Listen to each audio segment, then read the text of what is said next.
네, 오늘 로마서 말씀을 통하여서 우리를 향하신 하나님의 마음을 알게 되기를 축복합니다.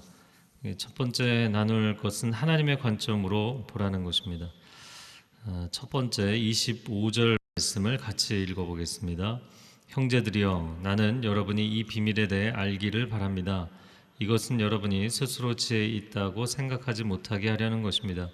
이 비밀은 이방 사람의 충만한 수가 들어오기까지 이스라엘 가운데 일부가 완악하게 됐다는 것입니다. 25절의 두 단어 비밀과 지혜의 동그라미를 치시겠어요? 사도 바울은 하나님의 비밀에 대해서 이야기를 하고 있습니다. 역사가 진행되는 표면 구조를 그 당시에 볼 때 이방인들은 복음을 받아들여서 구원의 영역에 들어왔지만 유대인들은 오히려 복음을 거부함으로 이제 그들은 끝났다 이렇게 보였던 것이죠.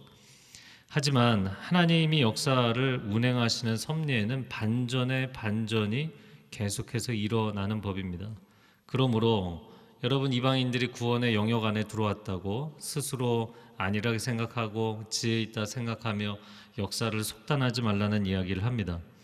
왜냐하면 이방인의 충만한 수가 들어오기까지 유대인의 일부만이 완악해진 것이기 때문이다. 결국 유대인들이 구원의 반열 안으로 들어오는 역사의 시점이 오게 될 것이다 라는 말입니다. 그런데 사도 바울이 이렇게 확신할 수 있는 이유가 무엇이었는가? 이것은 마치 예수 그리스도의 십자가의 그 사건이 하나님의 놀라운 반전의 사건이었던 것과 같은 것입니다. 십자가에서 죽으신 그리스도께서 패배하신 것이 아니라 오히려 3일 만에 부활하심으로 사망 권세를 이기신 것, 이런 반전의 역사가 하나님 나라의 역사이기 때문이죠. 그러므로 저와 여러분과 같은 또 육적인 혈통적인 이스라엘도 마찬가지인데요. 이 하나님의 백성은 죽어도 결코 죽은 것이 아닙니다. 마치 벌목꾼이 나무를 베면 밑둥만 남겨놓고 나무 전체를 쓰러뜨리잖아요. 이제 그 밑둥이 뭐 아무것도 아닌 것 같지만 그러나 거기에서 다시 싹이 트고 가지가 솟아올라서 생명의 회복의 능력을 보여주는 것과 같은 것입니다. 하나님은 반드시 하나님의 백성을 다시 살리실 것입니다. 육적인 이스라엘을 놓고 봐도 나라를 잃은 민족이 2000년 만에 나라를 회복하는 일이 어떻게 가능하겠어요? 그런데 이 하나님의 백성이라고 부름을 받은 이 이스라엘 사람들에게 이런 놀라운 역사적 사건이 일어났던 것이죠. 우리에게도 마찬가지입니다. 26절과 27절 같이 읽어보겠습니다. 시작. 그리하여 온 이스라엘이 구원을 받게 될 것입니다. 기록되기를 구원자가 시온에서 나와 야곱에게서 경건치 않은 것을 제거하실 것이다. 이것은 그들과 맺은 내 언약이니 내가 그들의 죄를 없애버릴 때 이루어질 것이다 라고 한 것과 같습니다. 26절에 구원자의 내물을 주시고 27절에 그들과 맺은 내 언약에 밑줄 그으시겠어요? 결국에 온 이스라엘이 구원받을 것이 예언되어 있다고 지금 바울이 소개를 하면서 이사야 59장 20절 21절을 인용합니다. 그리고 그 인용된 내용에 보면 구원자가 시온에서 나와서 야곱에게서, 야곱은 이스라엘의 아명이잖아요. 그래서 이스라엘에게서 부정한 것들을 제거하실 것이다. 이런 언약을 하나님께서 직접 유대인들과 맺으셨다라는 것이죠. 그런데 여기서 이제 구원자라고 우리말 성경에 번역한 단어는 물론 여기는 이제 헬라어 성경, 헬라어 신약이니까 헬라어로 쓰여 있지만 히브리어 고엘에 해당하는 단어예요. 그런데 이 단어는 누군가가 빚져 있는데 다른 사람이 대신 값을 지불하고 온전하게 회복한다라는 개념이 담겨 있는 것입니다.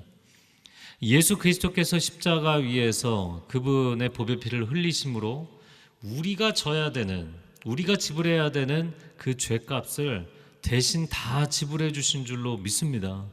그렇게 함으로써 우리의 죄의 문제를 다 해결해 주시는 구속자가 되셨다라는 의미인 것이죠. 그러므로 하나님께서 우리에게 이렇게 맺으신 언약은 결코 변하지 않아요. 결코 취소되지 않습니다. 그분은 그분의 약속을 신실하게 지키세요. 왜냐하면 하나님은 과거와 현재와 미래가 동일하신 하나님이시기 때문에 하나님이 중간에 변질된다? 그런 일은 일어날 수가 없는 것입니다. 그런 하나님께서 이스라엘과 한번 맺으신 언약을 어떻게 그분이 잊으실 수 있느냐, 그런 일은 일어나지 않는다는 것이죠. 하나님은 하나님의 선택이 틀리지 않았다는 것을 반드시 보여주실 것입니다. 저와 여러분 하나님의 백성들을 다시 회복하심으로 하나님의 선택이 맞았다는 것을 보여주실 거예요. 저는 목회자로 25년 온누리 교회에서만 그동안 사역을 했는데 굉장히 감격적이고 감사한 때도 많았지만, 물론 그런 시간이 대부분이었지만 때로는 굉장히 힘든 때도 있었어요. 그래서 제가 이렇게 앉아서 생각을 해보니까 서빙고에서 파트 전사 처음 시작했을 때 주차장 가서 혼자 운 적도 있고 또 사역을 하면서 내가 사역을 그만해야 되지 않을까, 몇 날 며칠 이렇게 잠을 못 자며 고민을 했던 적도 있었던 것 같아요. 한없이 부족한 저 자신을 보면서 하나님 왜 날 선택하셨습니까? 하나님 왜 저 같은 사람을 선택하셔서 목회자로 세우셨습니까? 근데 제가 이제 중학생 때 깊은 우울과 자살 충동, 막 완전히 어둠 가운데 그렇게 살 때 하나님이 이 생명의 말씀으로 저를 살려주셨거든요. 그래서 이 생명의 말씀을 읽다가 살아났기 때문에 저에게 가서 이 생명의 말씀을 전파하라, 그런 사명을 주셨어요. 근데 제가 실제로 그렇게 부름을 받아서 목회자가 됐지만, 목회 사역을 하면서 저는 대중 스피치를 그렇게 좋아하는 편도 아니고 또 강력한 리더십이 있는 것도 아닌데, 참 하나님께 감사한 것은 지난 시간 동안 한 영혼을 살리는 이 하나님의 말씀을 전하는 메신저로 사용해 주신 거죠. 하나님의 선택이 과연 옳을까? 우리는 인생에서 많이 의심합니다. 그러나 하나님은 하나님의 선택이 옳았다는 것을 항상 보여주기를 원하시는 분이세요. 모세가 미디안 광야에서 40년을 목자로 썩어 지냈잖아요. 하나님 부르시니까 하나님 저는 도저히 못하겠습니다. 하나님 사람을 잘못 선택하셨습니다. 다른 사람을 보내시죠. 근데 하나님께서 모세의 평생을 통해서 하나님의 선택이 옳았다는 것을 보여주셨어요. 예수님이 수제자 베드로를 부르실 때 어부인 베드로를 부르셨는데, 주님 저를 떠나십시오. 저는 죄인입니다. 사람을 잘못 보셨습니다. 저를 선택하지 않으시는 게 좋을 겁니다. 그런데 예수님은 이 수제자 베드로를 끝까지 포기하지 않으셨고 주님의 선택이 옳았다는 것을 증명해 주셨어요. 하나님은 절대로 실수하지 않으시는 하나님이십니다. 하나님은 하나님의 선택이 절대로 틀리지 않았다는 것을 증명해 주시는 하나님이십니다. 여러분 한 분 한 분이 이 땅에 태어난 것은 절대로 실수가 아닙니다. 여러분이 그 가정에 태어난 것도, 여러분이 갖고 있는 기질, 자신의 기질과 성품, 그것을 갖고 태어난 것도 실수가 아닙니다. 요즘은 적잖은 사람들이 이런 고민들을 또 하기 시작하는데, 여러분이 그 성별을 가지고 태어난 것도 하나님의 실수가 아닙니다. 하나님은 하나님의 선택이 틀리지 않았다는 것을 반드시 하나님의 사람들의 인생을 통해서 보여주실 거예요. 오늘 본문에 이어지는 28절 말씀 같이 읽겠습니다. 복음의 관점에서 보면 그들은 여러분으로 인해 원수가 된 사람들이지만, 선택의 관점에서 보면 그들은 조상들로 인해 사랑을 받은 사람들입니다. 복음의 관점에서 보면 유대인들은 원수가 되었는데, 선택의 관점에서 보면 또 사랑받는 사람들이다. 왜냐하면 그들이 믿음의 열조들이 하나님께 선택을 받음으로 자손들도 다 선택을 받았으니까. 자, 이 얘기가 무슨 얘기냐면, 오늘날로 봐도 복음을 받아들이지 않은 사람들은 하나님의 그 구원의 영역에서 벗어난 사람들이고, 하나님께 원수가 되었을 뿐만 아니라 또 하나님 믿는 사람들에게 원수같이 행동하는 사람들이 있잖아요.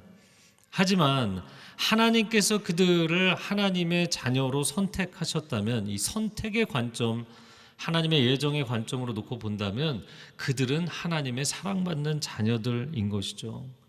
이 믿음의 확신을 가지고 우리가 안 믿는 사람들도 존중하고 축복하고 배려하고 또 복음을 전해야 되는 것입니다. 여러분 주변에 지금 당장 복음을 거부하는 사람들이 있는가? 가장 강력하게 반대하고 있는 그 사람들, 여러분 그 사람들도 본래는 하나님의 형상으로 창조된 사람들이고, 집 나간 자녀를 문 밖에 서서 매일같이 간절히 기다리는 그 아비처럼 그렇게 기다려주시는 하나님의 사랑받는 자녀들이라는 것을 알아야 되는 것이죠. 그러므로 여러분의 가정에서, 학교나 직장에서 유독 하나님을 거부하고 교회 다니는 사람들을 미워하시는 분들이 있잖아요. 그런 분들 만날 때 절대로 미워하시거나 원수 삼지 마시고 그들을 긍휼히 여기는 하나님 아버지의 눈물이 여러분 안에 있기를 바랍니다. 그게 하나님의 마음이라는 거예요. 자, 오늘 본문의 29절 같이 읽어볼까요? 시작. 하나님의 은사와 부르심은 번복될 수 없습니다. 밑줄 그으시고 29절 전체에 별표를 치시면 참 중요한 말씀입니다. 문맥상으로 놓고 보면 이스라엘에게 주신 은사는 그들을 향한 부르심이기 때문에, 콜링이기 때문에 이건 취소되지 않는다는 거예요. 그러니까 그들이 잠시 일시간 버려진 것 같아도 반드시 돌아올 것이라는 이야기를 하는 의미로 29절을 쓴 거예요. 근데 우리 모두도 하나님의 백성들이기 때문에 우리에게도 동일하게 적용이 됩니다. 우리는 인생에서 자꾸 뭔가를 취소하고 싶어 합니다. 결정장애, 선택장애를 넘어서서 자신이 선택한 것, 결정한 것까지 다시 무르고 싶어 할 때가 많아요. 내가 사랑해서 평생을 헌신하겠다고 서약을 해놓고 그 결혼을 무르고 싶어 하는 사람들이 있어요. 눈물을 흘리면서 감격적으로 하나님의 자녀가 되겠다고 고백했는데 그 신앙 고백을 무르고 싶어 하는 사람들이 있어요. 아예 교회를 등지고 하나님과 멀어져서 안 나오는 분들도 있어요. 그리고 어떤 분들은 내가 태어난 것을 무르고 싶어 하는 사람들도 있어요. 존재 자체를 지워버리고 싶은 사람들. 그러나 기억할 것은 하나님은 절대로 번복하지 않으시는 하나님이시라는 거예요. 영원하신 하나님, 영원토록 일관되신 하나님은 그분의 성품상, 그분의 본성상 무르시거나 번복하거나 포기하실 수가 없는 분이십니다. 저와 여러분을 이 땅에 보내신 것이 결코 실수나 실패가 아니기 때문이에요. 그러므로 여러분 가운데 하나님이 포기하지 않으셨는데 내가 먼저 포기하려고 하는 분들은 여러분 굉장히 잘못된 생각을 하는 것입니다. 우리의 인생의 시작과 끝은 주님의 손 안에 있는 줄로 믿습니다. 그러므로 끝날 때까지 끝난 것이 아니에요. 역사의 어떤 구간, 개인의 역사, 또 인류의 역사, 역사의 어느 한 구간에 너무나 어려운 시간을 지내고 있고 유대인들이 하나님의 구원의 영역 밖으로 벗어난 그 시간처럼 그렇게 힘들고 혹독한 시간이 있다 할지라도 아직 끝날 때까지 끝난 것이 아닙니다. 이건 운동 경기만 그런 게 아니고요. 우리의 개인사도 인류 역사도 마찬가지예요. 또한 사람들이 중간에 중단하거나 포기하고 싶어질 때가 언제냐면 나보다 잘나 보이는 사람들을 한참 나를 향한 하나님의 부르심을 묵상하는 게 아니라 내 곁에 있는 사람들을 바라보면 비교하면서 묵상할 때 여러분 그런데 그 사람들은 여러분보다 잘난 사람이 아니라 여러분과 다른 사람들인 거예요. 여러분과 다른 길을 가고 있는 사람들이라고요. 저에게 두 아들이 있잖아요. 근데 한 배에서 태어났는데 어떻게 이렇게 다를까? 이렇게 볼 때마다 정말 놀랍습니다. 근데 첫째 아이는 글쎄 그렇게 많이 가르친 것도 아닌 것 같은데 이 준법 정신이 본인 안에 이렇게 새겨져 있는 것 같은. 근데 둘째 아들은 정말 자유로운 영혼이에요. 얼마나 늘 정해진 틀을 벗어나서 창의적 사고를 하시는지 모르겠어요. 그런데 그 두 아들 모두를 하나님이 창조하셨다고요. 두 아들은 다 하나님의 선물입니다.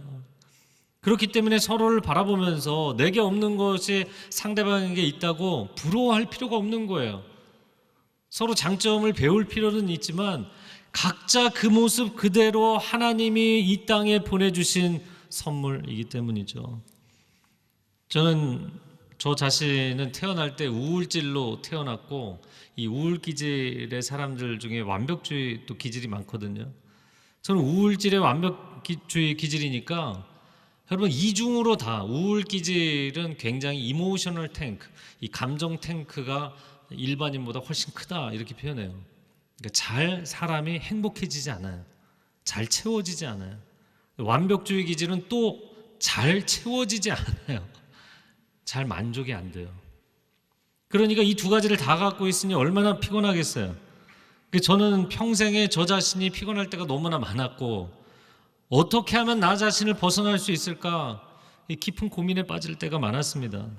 나로 태어난 것이 싫고 후회가 되고 도망가고 싶고 제가 어떤 문제 인생에 막 깊은 그 고민에 빠질 때마다 늘 결론은 내가 나의 존재에 마침표를 찍지 않는 한 이 문제는 해결이 안 되겠구나. 내가 문제의 근원이구나. 늘 그런 생각을 했어요. 그런데 지금은 저를 이 모양으로 만들어 주신 하나님께 너무나 감사드리고 있어요. 왜냐하면 이 모습 이대로 하나님의 부르심이라는 것을 깊이 깨닫고 경험했기 때문입니다. 내가 우울질이 아니었다면 성경 한 구절을 가지고 2년, 3년을 묵상하면서 그 말씀을 깊이 묵상하고 전하고 책을 쓰고 이런 진리의 메신저가 되었을까? 내가 완벽주의 기질이 아니라면 하나님께서 내게 맡겨주신 사명을 어떠한 상황에서도 불굴의 의지를 가지고 끝까지 감당하고자 하는 헌신을 했을까? 여러분, 저뿐만이 아닙니다. 여러분 한 사람 한 사람 동일한 거예요. 여러분의 기질, 여러분의 재능은 실수가 없으신 하나님의 선택인 줄로 믿습니다. 네, 이거 아멘 할 때 사실은 별로 유쾌하지 않은 분들이 많아요. 그러나 은사는 곧 부르심입니다. 로마서 11장 29절 하나님의 은사와 부르심에는 후회하심이 없다. 우리말 성경에는 번복하심이 없다. 은사와 부르심은 함께 가는 것이고 은사가 무엇인지를 보면 그 은사는 부르심의 단서입니다. 내 부르심이 무엇인지를 보여주는 단서예요. 은혜가 헬라어로 카리스, 은사는 헬라어로 카리스마입니다. 그래서 그 사람이 은사라는 것은 기본적으로 하나님이 주신 선물이라는 뜻이에요. 은혜, 은사 다 선물이라는 뜻인데 그 선물의 포장을 열어보면 내 은사가 이것이구나. 그러면 그것을 통해서 나의 인생을 향한 하나님의 콜링이 무엇인지를 알 수가 있게 돼 있어요. 그래서 여러분에게 왜 그 성품, 왜 그 기질, 왜 그 재능과 은사를 주셨는가 그걸 먼저 파악하셔야 돼요. 그리고 나면 여러분이 어떤 인생을 살아야 되는지 알 수가 있기 때문입니다. 나를 지으신 하나님, 나를 부르신 이가 하나님, 나를 보내신 이도 하나님 한 분이신 줄로 믿습니다. 여러분 가운데 자기 자신에게 자꾸 실망이 되시는 분들이 있다면 여러분은 신앙생활을 하게 되면서 하나님 믿으면서 뭐가 제일 큰 복된 소식, 복음이었나요? 저에게 있어서는 내가 예수 그리스도 안에서 변화될 수 있다는 것. 나 자신이 온 세상의 문제의 가장 골칫덩어리라는 것을 깨달았기 때문에 내가 그리스도 안에서 변할 수 있다는 게 이게 복음이더라고요. 그런데 전에는 제가 어설플 때는 그 변화가 마음에 안 드는 나의 기질과 성품이 좀 변할까, 너무나도 부족한 나의 능력이 좀 변할까, 이런 기대감을 갖고 있었는데 여러분 복음에 대해서 깊이 깨닫고 체험할수록 그게 아니라는 걸 알게 됐어요. 복음 안에서 최고의 변화는 나 자신에 대해서 만족하고 감사할 수 있게 되었다는 것. 제가 심리학적 기독교를 얘기하는 게 아니에요. 기독교적인 긍정론을 얘기하는 게 아니에요. 여러분 한 사람 한 사람을 지으신 분이 하나님이시잖아요. 하나님은 실수가 없으시잖아요. 하나님이 만드신 여러분의 모습 그대로는 아무 문제가 없어요. 문제는 나를 사로잡고 있는 이 죄와 어두움과 저주일 뿐입니다. 그것이 여러분의 가능성, 여러분의 놀라운 하나님이 주신 축복의 요소들을 드러나지 못하게 하고 있을 뿐이에요. 그러나 예수 그리스도 안에서 우리가 치유되고 구원받고 회복되면 여러분은 최고의 가능성으로 하나님께 쓰임받을 줄로 믿습니다. 두 번째, 하나님은 지혜의 근원이십니다. 오늘 본문의 30절에서 32절 제가 읽어보겠습니다. 한때는 여러분이 하나님께 순종하지 않았으나 지금은 이스라엘의 불순종으로 긍휼히 여김을 받았습니다. 이와 같이 이스라엘이 지금 순종하지 않는 것은 여러분에게 베푸신 긍휼로 이제 그들도 긍휼히 여기심을 받게 하려는 것입니다. 하나님께서 모든 사람을 불순종 가운데 가두신 것은 모든 사람에게 긍휼을 베푸시기 위함입니다. 자, 이방인들이 한때 하나님을 거부하고 불순종했지만 그래서 그들이 마음이 낮아져서 긍휼의 자리로 돌아오게 되었잖아요.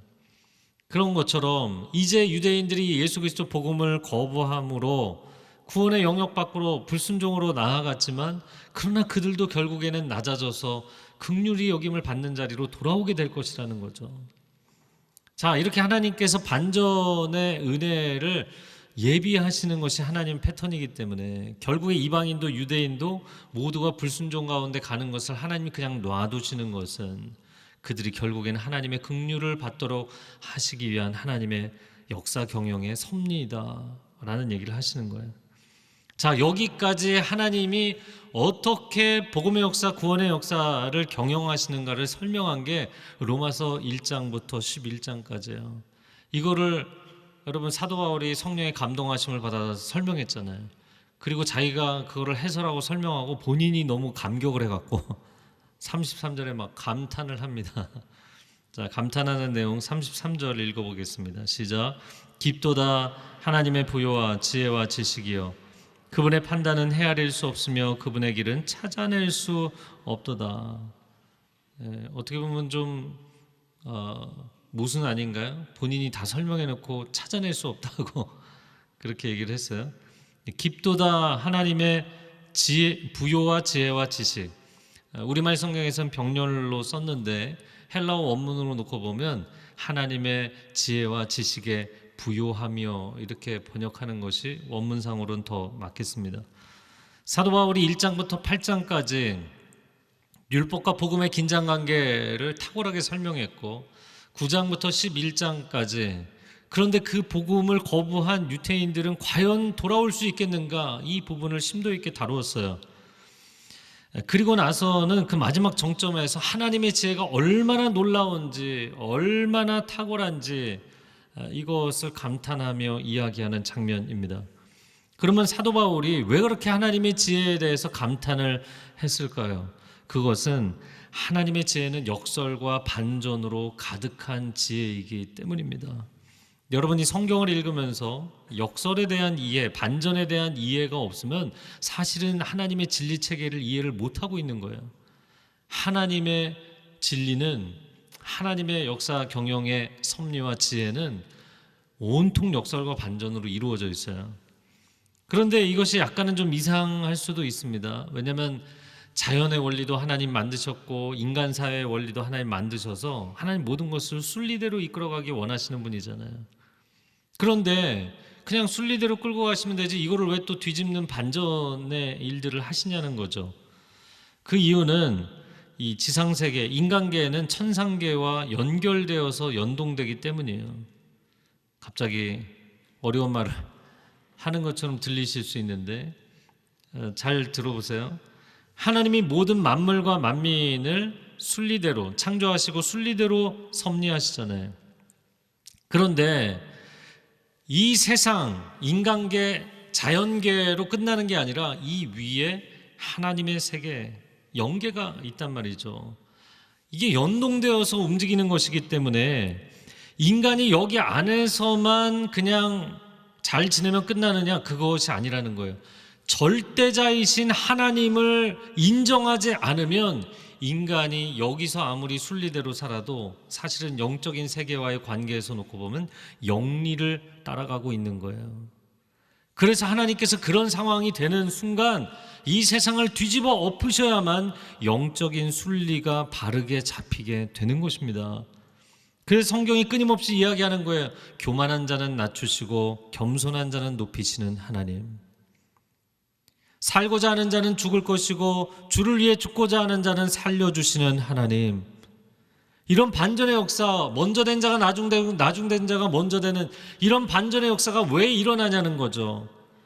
여러분, 그래서 오늘날 현대 기독교가 굉장히 단순 논리로 신앙생활을 가르치는 경우가 많은데, 그냥 하나님으로 인정만 하고 당신이 세상에 나가서 열심히 공부하고 열심히 일하고 돈 많이 벌고 지위가 올라가고 업적을 많이 쌓으면 당신이 그걸 통해서 하나님께 영광을 돌리게 되는 것이다. 이런 단순한 성공주의 논리. 아니요. 그런데 이 논리대로 그게 그대로 되는 게 세상의 순리일 것 같잖아요. 그런데 만약에 그 과정에서 당신이 그 위의 세계에 있는 하나님의 존재에 대해서 온전히 인정하지 않으면 하나님은 한순간에 뒤집으실 수 있다는 거예요. 그래야만 바른 영적 질서가 잡히기 때문이에요. 그러므로 세상에서 성공하는 비결, 세상에서 형통케 되는 비결, 이렇게 하면 인생이 평탄해지더라, 이런 처세술, 여러분, 우리는 그런 것들을 따라가는 사람들이 아니에요. 세상에서 많은 순리가 있지만 가장 중요한 순리는 하나님을 하나님으로 인정하는 것입니다. 천성문 앞에 서는 그날까지 여러분이 세상의 지위가 어떻게 되든 업적이 어떻게 되든 상관이 없어요. 하나님을 하나님으로 인정하세요.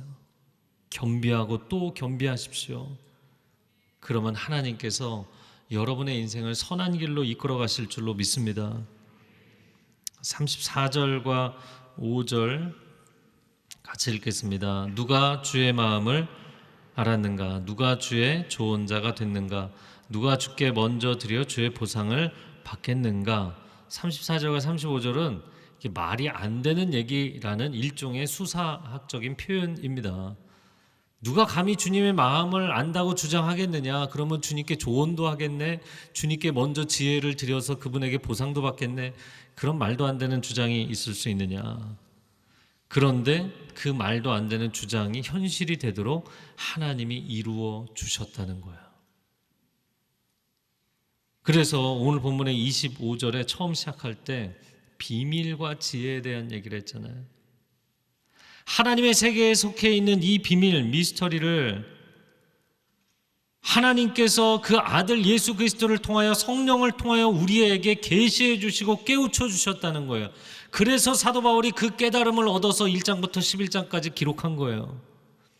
우리가 도저히 알 수 없는 것을 알려주셔서 그걸 깨우쳐 주셔서 하나님의 구원의 섭리, 세상 역사가 그냥 이렇게 힘 있는 자가 무조건 이기고 많이 가진 자가 무조건 이기고 이런 세상 논리 말고요, 하나님 나라의 영적인 반전의 원리를 깨닫게 해주신 하나님, 놀라우신 하나님, 하나님의 그 지혜와 지식이 놀랍도록 부요합니다.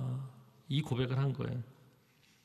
똑같은 어조로 고린도전서 1장과 2장에서 이야기를 합니다. 고린도전서 2장 6절 같이 읽어보겠습니다. 시작.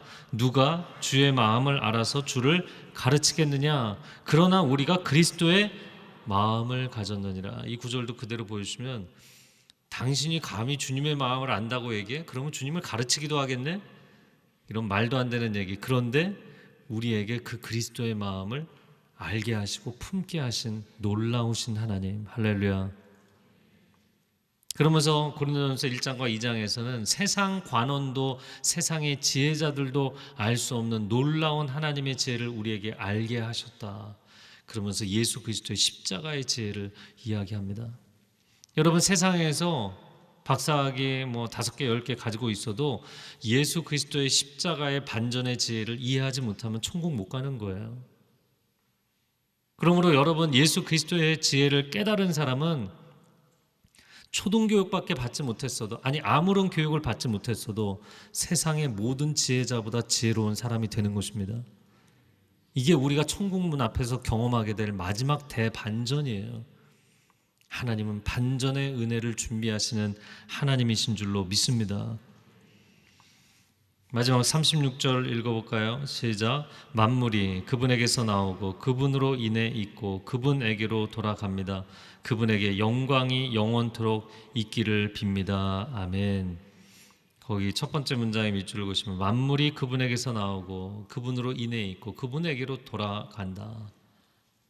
그렇잖아요. 만민의 시작과 과정과 완성이 다 그분의 손안에 있습니다. 천지만물의 창조주가 되시는 하나님, 역사의 경영자가 되시는 하나님, 영원한 완성자가 되시는 전능하신 하나님을 내가 신뢰하고 찬양합니다. 그 하나님의 위대하심을, 그 하나님의 놀라우심을, 그 하나님의 섭리의 광대하심을, 영광송을 부르는 것으로 11장이 끝나가는 거예요. 사랑하는 성도 여러분, 또 청년 여러분, 지금 내 인생이 모순 가운데 도대체 하나님이 나를 불러놓으시고 이거 뭘 하고 계시는 건가? 분명히 하나님이 나를 여기 세우셨는데, 세우셨으면 이 길이 열리게 하셔야 되는데 왜 계속해서 멈춰서 있게 하시는가? 여러분의 인생이 이해가 안 되고 모순 가운데 빠져 있는 것처럼 보일지라도 하나님의 자녀의 인생을 역설의 승리로 이끄실 하나님을 신뢰하시기 바랍니다. 지금 내 인생이 절망의 계곡 한가운데를 지나가는 것처럼 보일지라도 소망의 역사로 반전시키실 하나님을 기대하시기 바랍니다. 절대로 포기하거나 타협하거나 하나님을 등지지 마세요. 결국에 여러분의 인생을 반전시키시고 승리의 길로 이끄실 분은 하나님이시기 때문이에요. 실수가 없으신 하나님, 실패가 없으신 하나님. 여러분, 이 시간 여러분 가슴에 손을 얹고 저를 한번 따라해 보시겠어요? 실수가 없으신 하나님, 실패가 없으신 하나님, 나의 인생을 완성하실 하나님, 하나님을 신뢰합니다. 이 시간 우리 가슴에 손을 얹은 그대로 또 한 손은 주님 앞에 올려드리고 함께 기도하면 좋겠습니다. 하나님, 나의 이 모습 이대로 때로는 나 자신이 가장 실망스럽고 부끄럽고 절망스러울 때가 많지만, 오 주님, 나를 이렇게 보내신 것 하나님의 부르심이기 때문에 하나님 이 현실을 외면하지 아니하고 도망치지 아니하고 하나님의 부르심이 완성되기까지 하나님의 선택이 틀리지 않았다는 것을 나의 삶에 증명해 주시기까지 하나님 헌신하며 주님과 동행하기를 원합니다. 하나님, 세상과 타협하지 않게 하여 주시고 상황 가운데 무너지지 않게 하여 주시고 하나님과 동행하는 삶이 되게 하여 주시옵소서. 주여 한번 외치고 통성으로 기도하겠습니다. 주여, 오 사랑하는 주님, 하나님의 사람들을 붙잡아 주옵소서. 우리를 긍휼히 여겨 주옵소서. 상황 가운데 현실 가운데 무너지지 않게 하여 주시고 절망하지 않게 하여 주시고 포기하거나 타협하지 않게 하여 주옵소서. 하나님, 이 시대가 깨어 일어나게 하여 주시기를 원합니다. 하나님의 거룩한 세대여 깨어 일어날지어다. 거룩한 세대여 깨어 일어날지어다. 나의 영혼아 깨어 일어날지어다. 하나님의 음성을 듣게 하여 주시고 내 인생을 향한, 이 시대를 향한 하나님의 역사의 섭리의 그 경영의 뜻을 깨달아 알게 하여 주시어서 주님을 신뢰하며 따라가는 사람들 되게 하여 주옵소서. 어둠을 뚫고 나가는 사람들이 되게 하여 주옵소서. 하나님의 승리를 체험하고 간증하는 사람들이 되게 하여 주시옵소서. 하나님의 선하신 섭리를 신뢰합니다. 오 주님, 감사합니다. 주님, 내가 여기에 서 있습니다. 하나님이 나를 지으셨고 하나님이 나를 여기에 세우셨사오니 하나님의 뜻을 이루어 주시옵소서. 하늘에서 이루어진 것처럼 하나님의 뜻이 이 땅에서 나의 인생이 서 있는 이 자리에서 온전히 이루어지는 것을 체험하게 하시고 평생에 그 하나님의 반전의 승리를 선포하고 찬양하는 복된 하나님의 사람들 되게 하여 주시옵소서. 감사드리며 예수 그리스도의 이름으로 기도합니다. 아멘.